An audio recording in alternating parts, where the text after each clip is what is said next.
TTD దేవస్థానానికి పుట్ట సుధాకర్ గారిని చైర్మన్‌గా పుట్ట సుధాకర్ యాదవ్‌ని చైర్మన్‌గా నియమించిన తర్వాత అంటే మళ్ళీ హోల్డ్ చేశారు. దాని వెనకాల ఏదో రాజకీయం నడిచింది. దానికోసం మీరు పోరాడారని చెప్పేసి నాకు తెలిసింది. అవును. అసలేంటి ఆ సంఘటన ఏంటి సార్ అది? Very good. ఎందుకంటే శ్రీ వెంకటేశ్వర స్వామి టీటీడీ దేవస్థానానికి హ్మ్. అంటే 2018 వరకు కూడా 2018లో 14 వరకు కూడా అసలు ఒక బీసీ కూడా దానికి చైర్మన్గా లేడు. వాస్తవం, హ్మ్. ఇది వాస్తవం. అయితే ఫస్ట్ టైము చంద్రబాబు నాయుడు గారి ప్రభుత్వం నుంచి టీటీడీ దేవస్థాన చైర్మన్ పుట్టా సుధాకర్ యాదవ్కి ఇస్తాను అనేది మేము పేపర్లో చూసినాం, రోజు వరుసగా చూసినాం. చూసినాక శివస్వామి అనే రూపంలో ఒక స్వామి, వాడు ఒక దొంగ స్వామి, వాడు చాలా వాడి గురించి కూడా నేను చెప్తా. వాడిని కొంతమంది అగ్రకులాస్తులు ముందు పెట్టుకొని మన పుట్టా సుధాకర్ యాదవ్ ఎక్కువ మరి క్రిస్టియన్స్కి హెల్ప్ చేస్తాడు, ఆ మతానికి ఎక్కువ చేస్తాడు, ఆయన హిందువే కాడు అని శివస్వామి అనేటోడు ఒక దొంగ బంగారం విజయవాడలో అమ్ముకునేటోడు. వాడు స్వామీజీ అవతారం ఎత్తి వాడి పేరు శివస్వామి అని పేరు పెట్టుకొని వాడు ఈ రోజు మీడియాలో రావడం మొదలుపెట్టింది. వెంటనే మేము అన్ని సంఘాలను తీసుకొని శివస్వామి ఆశ్రమాన్ని అమరావతిలో ముట్టడించడం జరిగింది. ప్రభుత్వానికి కూడా మేము గట్టిగా చెప్పినాం. ఎందుకంటే ఫస్ట్ బీసీ సామాజిక వర్గానికి చెందిన ఒక యాదవ్ని పేరు వచ్చినాక మళ్ళా మీరు హోల్డ్లో పెట్టవలసిన అవసరం ఏంది? వెంటనే ఆయన నియమించి ఆయనకు మరి టీటీడీ దేవస్థానం చైర్మన్ పగ్గాలు ఇవ్వాలని మేము పోరాటం చేసినాము. అక్కడ ఉండవల్లి సెంటర్ నుంచి ఏపీ సెక్రటరియట్ దాకా మేము ర్యాలీగా బయలుదేరి పోరాటం చేసినాం. చివరికి ఆయనకు మేము విజయం సాధించి ఆయనకు టీటీడీ దేవస్థాన చైర్మన్ బాధ్యతలు అప్పటి చంద్రబాబు నాయుడు ప్రభుత్వం ఇవ్వడం జరిగింది.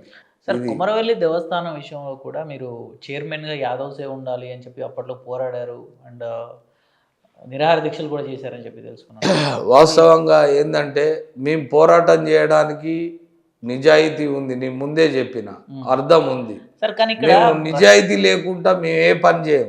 వాస్తవంగా ఏంటంటే మన కొమరవెల్లి దేవస్థానం విషయంలో కొమరవెల్లి దేవుడు వాస్తవంగా ఆయనే యాదవులకు ఇల్లుటం వచ్చి గొల్లకేతమ్మను పెళ్లి చేసుకుంటాడు. అట్లా కొమరవెల్లి దేవుడు మరి యాదవుడు, కొమరవెల్లి మల్లన్న యాదవుడు అయిపోతాడు. ఇది చరిత్ర, సత్యం. 400-600 సంవత్సరాల క్రితము పుట్టమన్నుతోని వెలిసిండు స్వయంభువుడు మరి కొమరవెల్లి మల్లన్న. ఆయనే 600 సంవత్సరాల క్రితము అడవిలో ఉంది అది. మా ఒగ్గు పూజారులు ఇవాళ యాదవులు ఒగ్గు కథ చెప్పేటోళ్ళు, వాళ్ళు ఒగ్గు కథలు చెప్పుకుంటూ ఆ స్వామివారిని పూజించుకుంటూ 600 సంవత్సరాల నుంచి కూడా దానికి అప్పుడు రెవెన్యూ లేదు, ఏం లేదు, అప్పుడు స్వాతంత్రం కూడా లేదు మనకు. అప్పటి నుంచి కూడా కాపాడుకొని వస్తే మా యాదవులకే అక్కడ చైర్మన్ లేదు. అరే ఇదేంది, దిస్ ఈజ్ నాట్ ఏ వే. ఈ ప్రభుత్వానికి మనదేందో అసలు మన ప్రాముఖ్యత కొమరవెల్లి మల్లన్న దేవస్థానంలో ఆ దేవుణ్ణి నిలుపుట్లలో మన యొక్క ప్రాముఖ్యత ఏంది అసలు ప్రభుత్వానికి చెప్పాలి అనే ఉద్దేశంతో కొమరవెల్లి మల్లన్న యాదవుల ఆరాధ్య దైవం. మరి అదేవిధంగా మరి గొల్లకేతమ్మను పెళ్లి చేసుకున్నాడు ఆయన, ఇల్లుటం వచ్చిండు యాదవులకు, కాబట్టి ఆయన యాదవుడు అయిండు. మేము మా వాళ్ళు ఒగ్గు పూజారులు ఇప్పటి వరకు కూడా దాన్ని కాపాడుకొని తర్వాత ఎండోమెంట్కి వచ్చినాక లక్షలాది భక్తులతోటి అదైపోయి యాదవులనే చైర్మన్లు నియమించకుండా మా వాళ్ళని దూరం కొడతారు. మా వాళ్ళకు చైర్మన్ పదవి ఇవ్వాలి, డైరెక్టర్లు మీరు ఎవరికన్నా ఇచ్చుకోండి. నేను ఆమరణ నిరాహార దీక్ష చేస్తే నైటు తెల్లారగట్లల్లో 1:30కు మరి నన్ను ఆమరణ నిరాహార దీక్షను పోలీసులు భగ్నం చేసి నన్ను అరెస్ట్ చేసి మరి పోలీస్ స్టేషన్కు తీసుకుపోయి తెల్లవారులు వదిలిపెట్టడం జరిగింది. ఆ 4 రోజుల తర్వాత మరి హరీష్ రావు గారు అప్పుడు గవర్నమెంట్ బీఆర్ఎస్ ప్రభుత్వం మరి ఆయనే పిలిపించి మీరు ఇక చేయకండి ఖచ్చితంగా మీకు ఇస్తామన్నారు, ఇచ్చిండ్రు. ఫస్ట్ 3 చైర్మన్లు ఇచ్చిండ్రు. కానీ ఏదన్నా సరే అది సాధించేదాకా వదిలిపెట్టేటట్లేదు. నన్ను వాస్తవంగా ఇదేంటంటే నేను పట్టుకున్నదల్లా వాస్తవంగా చెప్తున్నా, ఇప్పటి వరకు దేని గురించి పోరాటం చేసినో ప్రతి ఒక్కటి కూడా సాధించిన. ఇవాళ గొల్ల మండపం కావచ్చు, సన్నిధి గొల్ల కావచ్చు, టీటీడీ చైర్మన్ కావచ్చు, కొమరవెల్లి చైర్మన్ కావచ్చు, ఒక రంగస్థలం కావచ్చు, ఒక 2వ విడత గొర్రెల పంపిణీ కావచ్చు, రంగస్థలం గురించి ఇప్పుడు మాట్లాడాలి సార్ నేను, ఒక 2వ విడత గొర్రెల పంపిణీ ఏది కానీ ఏ పార్టీ అయినా నేను కొట్లాడినా, టికెట్లు తెచ్చినా మా జాతికి ఎంతో కొంత న్యాయం చేసుకుంటూ వస్తున్నా. నేను నీతిగా చేస్తున్నా, నిజాయితీగా చేస్తున్నా. నాలో నిజాయితీ ఉంది కాబట్టి నేను అన్నీ కూడా, ఎందుకంటే నేను చేసే దాంట్లో తప్పు లేనప్పుడు ప్రభుత్వం కూడా గ్రహించింది. ఇవాళ ఏంటంటే యాదవ్లో ఓట్లు పోతే మళ్ళీ ఇబ్బంది. మేకల రాములు యాదవ్కు ఇవాళ 2 తెలుగు రాష్ట్రాల్లో ఆయన చెప్పింది ఏంటంటే నిజాయితీగా ఉద్యమం చేస్తాడు కాబట్టి మరి ఓట్లు ఇబ్బంది పడే పరిస్థితి ఉన్నదనేది నా ఒత్తిడి కూడా ప్రభుత్వాలు తలొగ్గి నేను చెప్పిన దానికి, నేను చేసిన పోరాటానికి ఫలితాలు వస్తున్నాయి. సార్ ఇంకొకటి, నిజామాబాద్ జిల్లా వాడి గ్రామంలో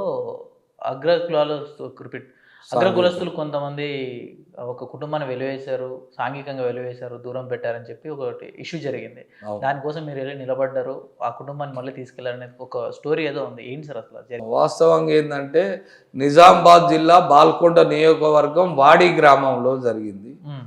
అక్కడ ఏంటంటే అన్ని కులస్తులు ఇంక్లూడింగ్ యాదవాస్, ఇప్పుడు యాదవాసు, గౌడ్స్, రెడ్డిస్, అన్ని క్యాస్ట్లు ఏకమై ఒక్కటే కుటుంబాన్ని, కిషన్ యాదవ్ అనే ఆయన కుటుంబాన్ని వెలివేసిండ్రు.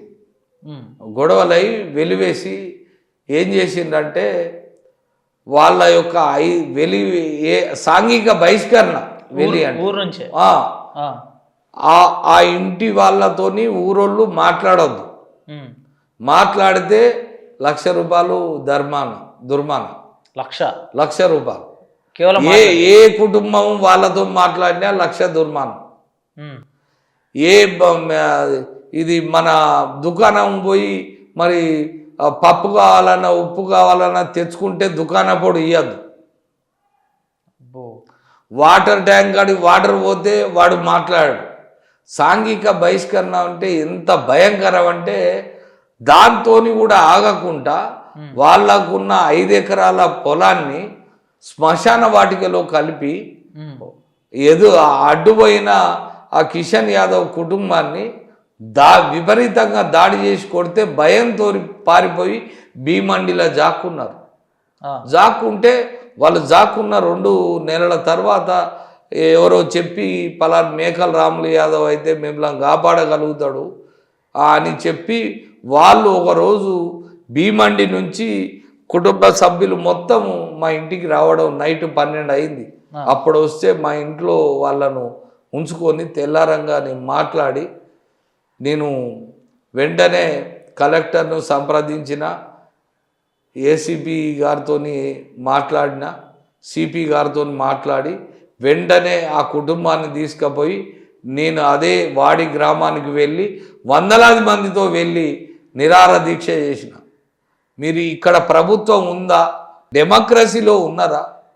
ఇవాళ ప్రభుత్వం ఉంటే ఒక కుటుంబాన్ని వెలివేస్తే ప్రభుత్వం ఏం చేస్తుంది, పోలీసులు ఏం చేస్తారు, కలెక్టర్ ఏం చేస్తారు, అసలు రక్షించవలసిన వ్యవస్థలన్నీ ఏం చేస్తున్నాయి? నిర్వీర్యమైపోయినాయా తెలంగాణలో? ఇంత దుర్మార్గమా? ఒక్క కుటుంబాన్ని వెలివేసి సాంఘిక బహిష్కరణ చేసి వారి 5 ఎకరాలను మన శ్మశాన వాటికలో వాడు కలిపి వాడి మీద దాడి చేసి కొడితే ఆడోళ్ళను మొగోళ్ళను కాకుండా ఒక్క పోలీసు వ్యక్తి, ఒక ఎస్ఐ ఎవరు కూడా యాక్షన్ తీసుకోకుండా ప్రేక్షక పాత్ర పోయిస్తే ఎక్కడున్నాం మనం? ఎక్కడున్నాం? ఇవాళ డెమోక్రసీలో లేమా? ఏ రాజ్యంలో ఉన్నాం అనేది నేను వందలాది మందితోటి ఇవాళ తెలంగాణ 33 జిల్లాల నుంచి మొత్తం యాదవులను తీసుకుపోయి అక్కడ దింపి నేను నిరాహార దీక్ష చేస్తే అదే కలెక్టర్ వచ్చిండు. కలెక్టర్ వచ్చి ఎంఆర్ఓ ఆర్డీఓ అందరు వచ్చేసి పోలీస్ అధికారులు వచ్చి చివరికి వారి యొక్క 5 ఎకరాల పొలాన్ని మరి పంచనామా చేసి వాళ్ళకు అప్పగించడం జరిగింది. ఆ రోజు నుంచి ఆ ఊళ్ళో కూడా వాళ్ళకు భయం చెప్పి అందరు కలిసికట్టుగా ఉండడానికి ఇవాళ వాళ్ళను నిలిపినని. ఎందుకంటే భయంకరమైన ఇది సాంఘిక బహిష్కరణ అంటే అంత భయంకరంగా ఉన్నదాన్ని నేను వారి కుటుంబాన్ని కాపాడగలిగినాం. ఆడ పోరాటం చేసినాం.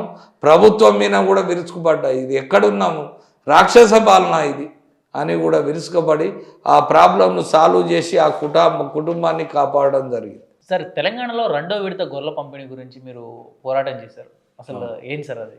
వాస్తవంగా ఏంటంటే ఇది తెలంగాణ రాష్ట్రంలో యాదవుల ఆర్థిక అభివృద్ధి కోసమని, ఎందుకంటే ఇవాళ గొర్రెలు కాస్తారు కదా యాదవులు, దానికోసమని కేసీఆర్ ప్రభుత్వం కేసీఆర్ గారు ఒక స్కీమ్ తీసుకొచ్చారు.